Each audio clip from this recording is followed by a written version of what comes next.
जो रोज दाना चुगने के लिए अपने बच्चों को घोंसले में छोड़कर दूर जंगलों के पार बस्तियों में जाया करती थी। एक दिन किसी घोड़े पर उसने एक चने का दाना पाया। वह उसे लेकर चक्की में दरने के लिए गई। दाल दरते दरते एक दाल खूंटे में फंसी रह गई। एक ही दाल बाहर निकली। चिड़िया ने उसे निकालने की अपनी ओर से बहुत कोशिश की, लेकिन वह सफल नहीं हो सकी।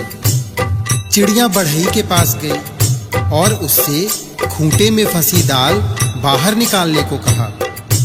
बढ़ई कुछ और काम कर रहा था, इसलिए उसने ध्यान नहीं दिया। चिड़िया ने उससे बहुत मिन्नत की। उसने कहा, बढ़ई बढ़ई खूंटा चीरा, खूंटे में मोर दाल बार, का खाऊं का पीऊं, काले के परदेस जाऊं।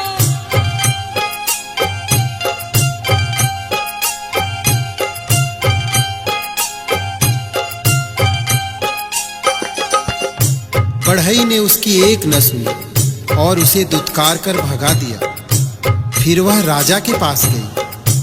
चिड़िया ने राजा से गुहार लगाई, राजा, ऐसे बढ़ई को दंड दो जो मुझ जरूरतमंद की बात नहीं सुनता। राजा राजा बढ़ई डंडो, बढ़ाई ना खूंटा चीरे, खूंटे में मोर दाल बार, का खाऊं का पीऊं, काले के परदेस जाऊं।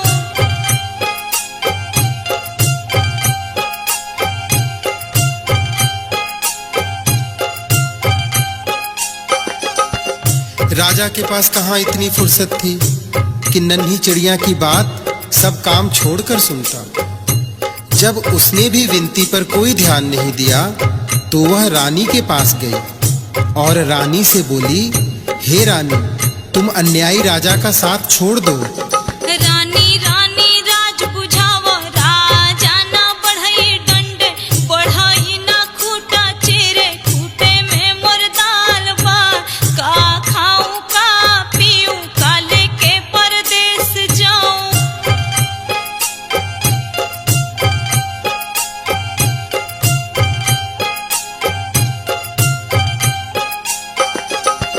रानी भला अपने राजा को क्यों छोड़ने लगी?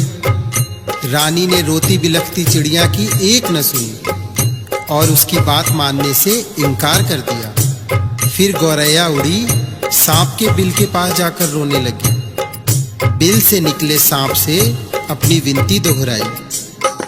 सरप सरप रानी डसा, रानी ना राजा छोड़े, राजा ना बढ़ई डंडे, बढ़ई ना खूंटा चीरे, खूंटे में मोर दाल बार, का खाऊं का पीऊं, काले के परदेस जाऊं।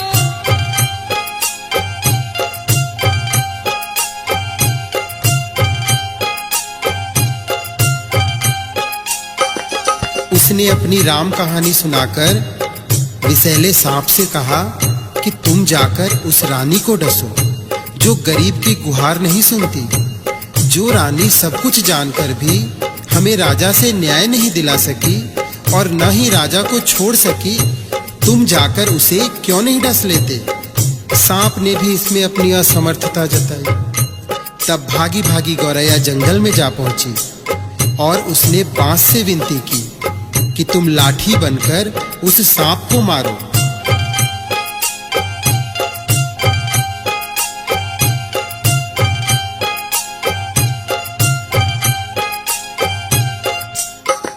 लाठी लाठी सारप पीटो, सारप ना रानी डसे, रानी ना राजा छोड़े, राजा ना बढ़ई डंडे, बढ़ई ना खूंटा चीरे, खूंटे में मोर दाल बार, का खाऊं का पीऊं, काले के परदेस जाऊं।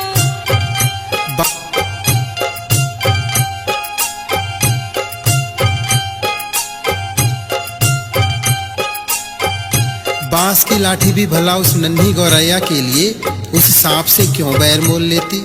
उसने भी इनकार किया। तो गौरैया गुस्से से भर उठी और उड़कर भड़बूजे के यहाँ भभक रही आग के पास जा पहुंची और उसे ललकारा, हे आग, तुम सारे जंगल को जलाकर राख कर दो, जिसमें वह बांस के पेड़ हैं, जिसकी लाठी मुझ गरीब और बेसहारा के लिए नहीं उठती, कोई मुझे मेरा हक नहीं दिलाता। आग ने जब सारी बात विस्तार से जाननी चाही, तो गौरैया ने अपनी राम कहानी उसके आगे भी सुना दी। लाठी लाठी विषधर मारे, विषधर ना रानी डसे, रानी ना राजा तजे, राजा ना बढ़ई डंडे, बढ़ई ना खूटा चीरे, खूटे में मोर दाल पा, का खाऊं का पीऊं, का लेके परदेस जाऊं।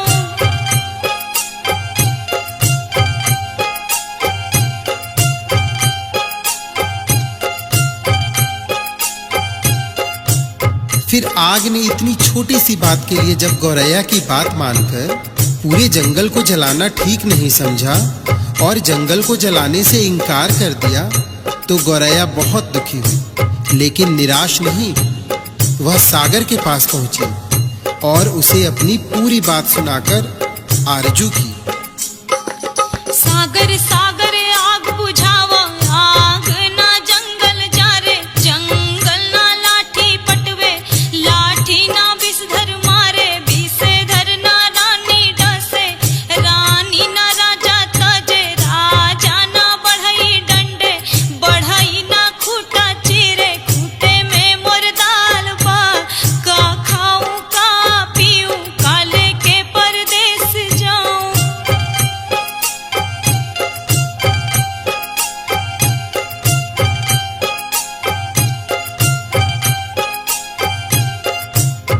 विशाल सागर भला गौरैया की इस गुहार को क्यों सुनता। वह अपनी मस्ती में हंसता हुआ गुजरता रहा और गौरैया उसके किनारे अपना सिर धुलती रही। सुबह से शाम होने को आई। गौरैया को जब यहाँ भी न्याय नहीं मिला, तो वह हाथी के पास पहुंची। हाथी के पास उसने अनुनय की कि तुम चलकर मुझे न्याय दिलवाओ, उस समुद्र को सोख लो जो मुझ दुखियारी की हंसी उड़ाता है, बलवान होते हुए भी अन्याय के विरुद्ध खड़ा नहीं होता। जानते हो हमारे साथ क्या गुजरी है। और वह गा गा कर पूरी व्यथा कथा हाथी को सुनाने लगी। हाथी हाथी सागर सोखो, सागर ना आग बुझावे, आग ना जंगल जारे, जंगल ना लाठी पटवे, लाठी ना विषधर मारे, विषधर ना रानी डसे, रानी ना राजा तजे, राजा ना बढ़ई डंडे, बढ़ई ना खूटा चीरे, खूटा में मोर दाल पा, का खाऊं का पीऊं, का लेके परदेस जाऊं। हाथी भी गौरैया की बात सुनकर टस से मस नहीं हुआ। उसने भी उसका साथ नहीं दिया और उसकी बातों को हवा में उड़ाता हुआ अपने लंबे लंबे सूट जैसे कान हिलाते मस्ती में आगे निकल गया। अब नन्ही गौरैया का धीरज टूटने लगा। वह थककर चूर हो गई थी। जहां की तहां बैठी लाचार सी होकर आंसू बहाने लगी। सारी दुनिया उसे अंधेरी दिखाई देने लगी। किस किस से उसने अपनी कहानी नहीं सुनाई, लेकिन किसी ने उसकी मदद नहीं की। बेसहारा लाचार की करुण पुकार पर कोई ध्यान नहीं देता। तभी उसके पैरों के पास एक नन्ही सी चींटी आकर उसका हाल पूछने लगी। उसने देखा नन्ही नन्ही चींटियों की एक लंबी कतार एक के पीछे एक बहुत ही अनुशासित ढंग से चली आ रही है। उसने ध्यान से देखा उनका अद्भुत संगठन और अथक परिश्रम।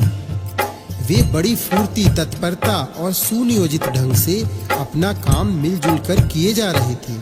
चींटियों ने आकर उसे घेर लिया और गौरैया से पूरा वृतांत सुना। सुनकर सहानुभूति के साथ बोली, बहन, इस दुनिया में रोने गिड़गिड़ाने से काम नहीं चलता और न ही बैठकर आंसू बहाने से कुछ होता है। हिम्मत हार कर बैठना तो कायरता है। चलो चलो हमारे साथ, हम न्याय दिलाएंगे, कोई रास्ता निकालेंगे। चलते चलते चिड़िया यह सोचती रही कि भला यह नन्ही नन्ही चींटियां मेरी क्या मदद करेंगी, जबकि बड़ों बड़ों ने मुझसे मुंह मोड़ लिया और मेरे किसी काम न आए। खैर चलो देखते हैं, कोई तो मेरी मदद के लिए आगे आया है। चींटी बहना हमारा साथ देने चली है तो उसकी फौज भी तो है उसके पीछे। फिर घबराना क्या, देखते हैं क्या होता है।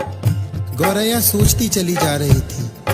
तभी चींटियों ने उससे कहा कि तुम किसी पास की पेड़ की डाल पर थोड़ी देर बैठो और देखो मैं क्या करती हूँ। कैसे पहाड़ जैसा हाथी मेरे इशारे पर नाचने लगता है और तुम्हारे काम के लिए दौड़ा दौड़ा समुद्र के पास जाता है। हिम्मत हारने से कुछ नहीं होता, मिलजुल कर जुगत लगाने से ही समस्याओं के समाधान का रास्ता निकलता है। गौरैया फुर्र से पास के पेड़ की डाल पर जा बैठी और चकित होकर चींटियों की असंभव सी लगने वाली बातों को कारगर होते अपनी आंखों के सामने देखती रही। चींटी धीरे धीरे हाथी के पैर से सरककर उसके कान तक जा पहुंची।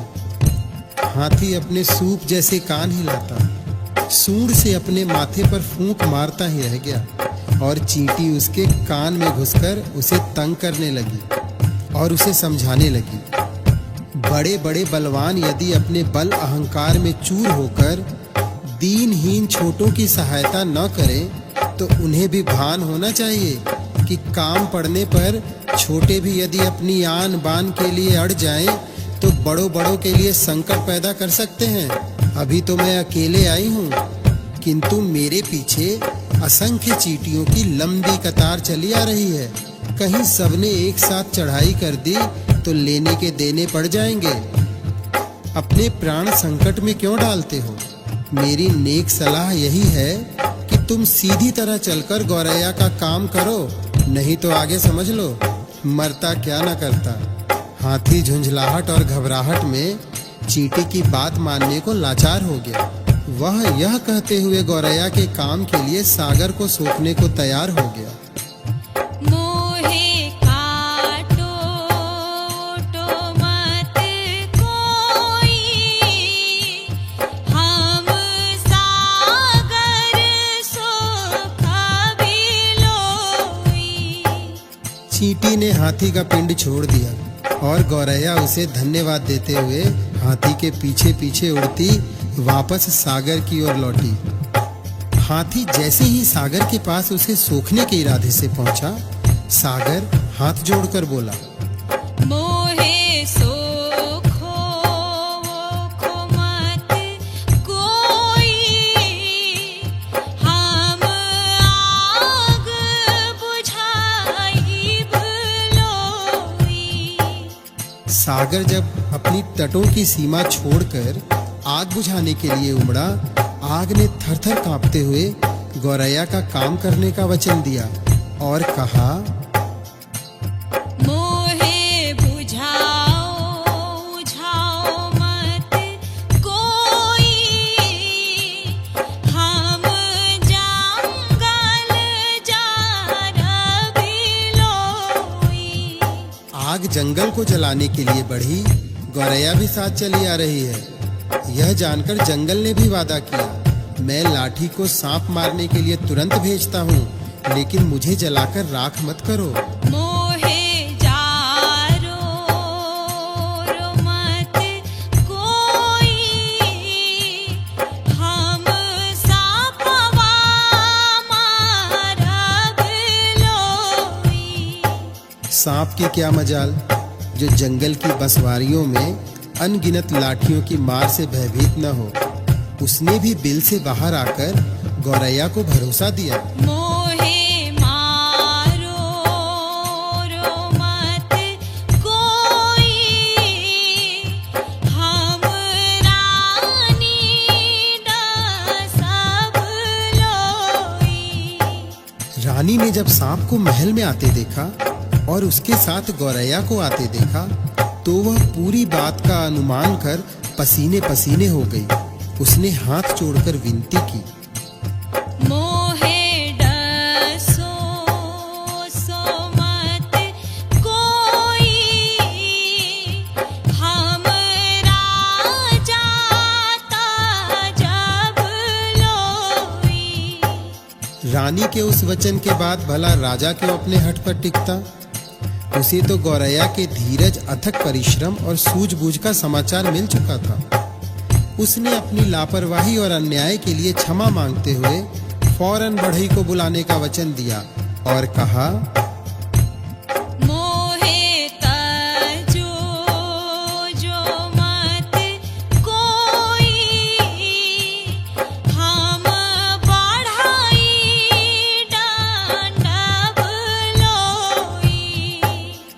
क्या था? बढ़ई ने राजा के सामने आकर गौरैया की बात न मानने का अपराध कबूल किया और थर-थर कांपते हुए राजा से गिड़गिड़ाकर विनती की। मोहे डंडो वंडो मत कोई, हम खूंटा फारब लोई। गौरैया को और क्या चाहिए था? गौरैया बढ़ई के साथ उस चक्की के खूंटे के पास पहुंची जिसमें चने की दाल फंसी हुई थी। बढ़ई ने खूंटे से दाल निकाल कर दी और गौरैया उसे अपनी चोंच में लेकर अपने घोंसले में जा पहुंची, जहां उसके नन्हे नन्हे बच्चे जब से वह गई थी उसकी राह में आंखें बिछाए भूखे प्यासे बैठे थे। बच्चों ने चहचहाकर उसका स्वागत किया और वह अपनी चोंच से चने का दाना अपने बच्चों को खिलाने लगी और गुनगुनाकर पूरी कहानी सुनाने लगी कि कैसे उसने अपनी हिम्मत से काम लिया। बड़े बड़ों ने उसकी बात मानकर उसकी मदद की, लेकिन जब वह केवल रो गिड़गिड़ा रही थी तो किसी ने उसकी बातों पर ध्यान नहीं दिया। मदद के लिए आगे आई तो वे चींटियां जिनकी संगठित सेना के सामने हाथी भी लाचार हो गया। सच ही कहा गया है, सब उसी की मदद करते हैं जो स्वयं अपनी मदद करना जानता है।